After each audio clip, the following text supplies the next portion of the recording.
السؤال الأول: هل تعرف لماذا تتحول السماء إلى اللون الأحمر وقت الغروب؟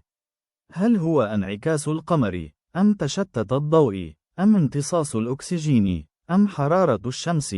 فكر جيدا. تشتت الضوء. السؤال الثاني: تحدي غريب. أي كائن يمكنه العيش لعدة أيام بدون رأس؟ هل هي الأفعى، أم الصرصور، أم السمكة، أم السلحفاة؟ الصرصور. السؤال الثالث سؤال ذكي. لماذا مياه البحر مالحة؟ هل بسبب أمطار مالحة، أم ذوبان المعادن، أم حرارة الشمس، أم حركة الأمواج؟ لا تستعجل الإجابة. ذوبان المعادن. السؤال الرابع آخر تحدي. ما السبب الحقيقي لظهور قوس قزح؟